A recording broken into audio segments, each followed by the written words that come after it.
नमस्कार दोस्तों, मैं मैत्री सिंह आप सभी दर्शकों का हमारे गुरु संस्कार चैनल में स्वागत है। आपने पिछले एपिसोड में देखा कि भगवान शिव सारे बारातियों के साथ हिमवान के घर पहुंचे और वहां पर हिमवान की पत्नी दूल्हे को देखकर मूर्छित हो गई। जब उसकी मूर्छा टूटी तो वह जोर जोर से रोने लगी और रोते हुए बोली, मैं क्या करूं, कहाँ जाऊं, मेरा तो कुल ही डूब गया, मेरा जीवन बर्बाद हो गया। कहाँ है वे ऋषि जो अपने आप को अलौकिक कहते हैं? मैं अपने इन हाथों से उनकी दाढ़ी नोच डालूंगी। इन लोगों ने मुझे ठगा है।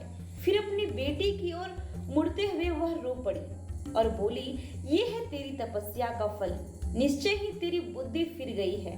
तूने चंदन का लेप तेज कर स्वयं को कीचड़ में लपेट लिया है। पका हुआ चावल एक तरफ रखकर तू चोकर खा रही है। हे प्रभु, मुझे किन कर्मों का फल मिल रहा है? इस तरह की बातें करती हुई वह बेचारी फूट फूट कर रोने लगी और अपने भाग्य को कोसने लगी। नारद और अन्य ऋषिगण ने इनको समझाने का प्रयास किया, लेकिन वह किसी की बात सुनने को तैयार नहीं थी। अंततः उनके पति आए और उन्होंने उनको समझाया कि यह सब शिव की लीला थी और वे केवल उनकी परीक्षा लेने की कोशिश कर रहे थे। पार्वती अपनी माँ की दशा देखकर बहुत दुखी थी। उन्होंने कोमल स्वर में उनसे कहा, हे माँ, यह भ्रम आपको क्यों हुआ? कृपा कर मुझे भगवान शिव के हाथों में सौंप दीजिए। मैं मन, वचन और कर्म से उनको अपना पति मान चुकी हूँ। मैं कभी भी किसी और से विवाह नहीं करूँगी। इसके बाद ब्रह्मा जी आए और मैना से बोले, हे मैना, भगवान शिव के अनेक नाम और रूप हैं। उनको तरह तरह की लीलाएं करने में आनंद मिलता है। वे परम मायावी हैं। यह जान लेने के बाद आपको अपनी बेटी देने में संकोच नहीं करना चाहिए।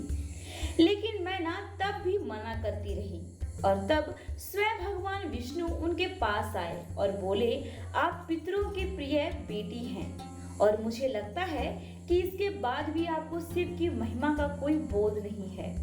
उन्होंने यह सब आपकी परीक्षा लेने के लिए किया है। उनमें सारे गुण मौजूद हैं और वे सभी गुणों से रहित हैं। वे साकार भी हैं और निराकार भी। यह तो केवल आपकी पुत्री की महान तपस्या का ही प्रताप है कि वह आपके दामाद बनने के लिए सहमत हुए हैं। आप स्वयं को भाग्यशाली समझिए कि उन्होंने इस प्रकार आप पर कृपा की है। हे हिमवान की अर्धांगिनी, अपने आंसुओं को विराम दीजिए और उनको अपने दामाद के रूप में स्वीकार कीजिए। आगे सब कुछ भला ही होगा। भगवान विष्णु के इन प्रिय वचनों को सुनकर मैं थोड़ी सी पसीजी और बोली, मैं उनको अपनी बेटी तभी दूंगी जब वे अपने असली रूप में आएंगे, अन्यथा आप लोग जो भी कहते रहे, मैं इस विवाह के लिए अनुमति नहीं दूंगी। यह मेरा दृढ़ निश्चय है। इतना कहकर उन्होंने अपना मुंह मोड़ लिया और मौन साध लिया। तब भगवान विष्णु जी ने जाकर यह समाचार भगवान शिव को सुनाया और वही पार्वती बड़े हृदय से मन ही मन शिव से उस रूप में प्रकट होने की प्रार्थना करने लगी, जिससे उनकी माँ को आनंद मिल सके। तब शिव ने हंसते हुए सहमति दी और जैसे ही महल के द्वार खुले, उन्होंने अंदर प्रवेश किया और मैना को चंकित करते हुए अपने नयनाभिराम रूप में प्रकट हो गए। उनका एक एक अंग ऐश्वर्यशाली था। वे अत्यधिक सुंदर और आकर्षक थे। वे देवी प्रभा से दीप्त हो रहे थे।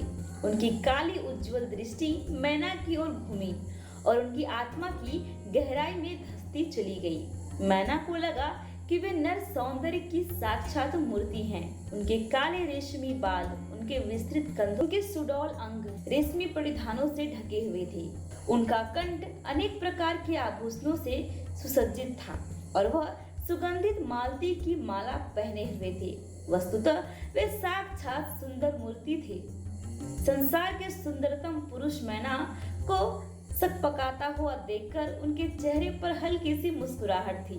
आठों सिद्धियां उनके मार्ग में गुलाब की पंखुड़ियां बिखेरती हुई उनके सम्मुख नाच रही थी।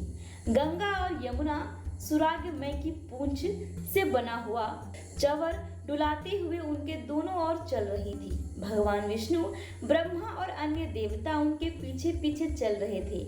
मैना ने हिमवान के साथ आगे बढ़कर उनका स्वागत किया और कहा, हे महाप्रभु, मेरी बेटी सचमुच धन्य हो गई। यह उसी के तप का प्रताप है कि आप हमारी देहरी पर आए हैं। ऐसा कहते हुए मैना उनको चंदन का तिलक और हल्दी में रंगे चावल अर्पित करते हुए उनकी पूजा के लिए अन्य सुहागिन स्त्रियां घी और कपूर दिए लिए आई और उन्होंने उनकी आरती उतारी। यह देख गंधर्व ने मधुर गान किया और अप्सराओं ने उल्लास से भरा हुआ नृत्य किया। दोस्तों, आगे की कड़ी में हम आपको बताएंगे कि भगवान शिव की शादी में क्या क्या विध हुए और किस प्रकार भगवान शिव और माता पार्वती का विवाह हुआ। आगे की कहानी जानने के लिए बस थोड़ा सा इंतजार कीजिए। और हाँ दोस्तों, हमारे इस चैनल को सब्सक्राइब करना बिल्कुल ना भूलें। नमस्कार।